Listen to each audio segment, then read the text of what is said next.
Assalamualaikum warahmatullahi wabarakatuh. Perkenalkan, nama saya Jody dengan NIM 1801414434 dari kelas PGSD 6C dengan mata kuliah Perkembangan Masyarakat dan Budaya dengan dosen pengampu Ibu Diana Pramesti MPD.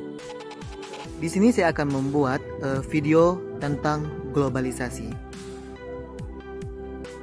Nah, apa sih globalisasi itu? Kita simak bersama-sama ya. Sudah kita ketahui bahwa perkembangan di dalam dunia globalisasi itu banyak sekali, berbagai macam merek dari made in Japan, made in Singapura, made in Korea, made in China dan sebagainya. Nah, selanjutnya kita akan membahas kemajuan teknologi informasi dan transportasi di Indonesia.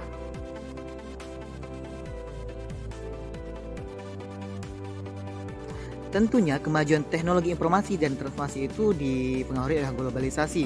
Globalisasi yaitu global, yaitu dunia. Nah, globalisasi dapat diartikan sebagai proses perubahan yang terjadi pada masyarakat di seluruh dunia. Hal itu ditandai dengan batas-batas geografis antar negara yang dikaburkan oleh pertukaran informasi, barang, dan jasa akibat perkembangan teknologi itu sendiri. Nah, apa sih kelanjutan globalisasi tersebut? Globalisasi juga dapat diartikan sebagai suatu proses di mana semua produk di dunia ini bisa saling terhubung, bertukar segala sesuatu tanpa terikat batas wilayah dan kebangsaan atau proses mendunia. Nah, sudah kita bahas apa itu globalisasi tadi. Setelahnya, faktor pendorong terjadinya globalisasi. Yang pertama, kemajuan dalam ilmu pengetahuan dan teknologi. Tentunya banyak perkembangan dalam pengetahuan dan teknologi ini. Nah, selanjutnya itu yang kedua, kemajuan dalam transportasi. Banyak sekali di dalam dunia ini kemajuan dalam transportasi, dari mobil, motor, sepeda, bahkan pesawat, bahkan dari dalam luar negeri itu sendiri. Selanjutnya, bahwa kita ketahui juga transportasi dulu itu seperti becak, kuda. Nah, perkembangan zaman waktu berubah menjadi transportasi yang sangat mewah.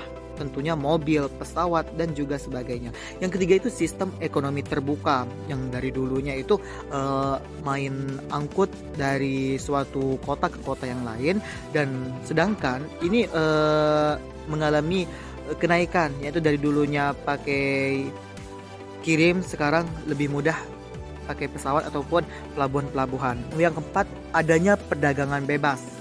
Tentunya dengan adanya perdagangan bebas, salah satu faktor pendorong terjadinya globalisasi itu sendiri. Nah, yang kelima yaitu kemudahan dalam migrasi. Yang dulunya susah banget, sudah kita ketahui bahwa migrasi dari suatu ke daerah itu sudah kita ketahui bahwa hasilnya susah. Nah, sekarang itu mudah sekali karena ada faktor pendorong terjadinya globalisasi itu dengan kemudahan dalam migrasi. Nah, selanjutnya contoh globalisasi. Yang pertama itu bidang pendidikan, yaitu pertama ada pertukaran pelajar antar negara, adanya les online, pembelajaran bisa didapat dari berbagai sumber tentunya. Yang kedua, tentunya ada di bidang iptek. Adanya pesawat terbang, munculnya handphone, internet, laptop, dan sejenisnya sebagai alat komunikasi, layanan transportasi online, film online, jual beli online, dan sebagainya. Intinya di bidang iptek ini sebagai tentunya banyak perkembangan. Yang ketiga, bidang sosial budaya, masuknya kebudayaan asing, adanya kesetaraan gender, meningkatnya sikap individualis dan gotong royong. Yang keempat, di bidang politik. Nah, kerjasama antar berbagai negara, terbentuknya organisasi internasional, adanya intervensi dan campur tangan dari negara lain. Yang kelima, dalam bidang ekonomi. Tentunya di dalam bidang ekonomi ada kegiatan ekspor impor, adanya masyarakat ekonomi ASEAN atau MEA. Nah, selanjutnya kita akan membahas dampak globalisasi itu sendiri. Ada dua dampak positif dan juga dampak negatif tentunya. Yang kita bahas dulu itu dampak positif globalisasi. Yang pertama, kemajuan teknologi menyebabkan kehidupan sosial ekonomi lebih produktif, efektif, efisien, sehingga membuat produksi dalam negeri mampu bersaing di pasar internasional.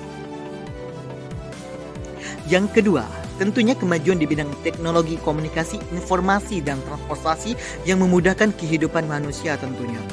Nah, yang ketiga, mudah memperoleh informasi dan ilmu pengetahuan. Yang keempat, tingkat kehidupan yang lebih baik. Yang kelima, berkembangnya turisme dan pariwisata.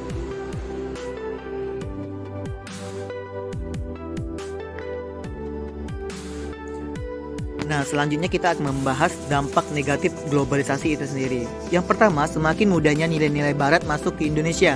Yang kedua, terjadinya kerusakan lingkungan dan polusi limbah industri. Yang ketiga, maraknya penyelundupan barang ke Indonesia. Yang keempat, timbulnya sikap bergaya hidup mewah dan boros.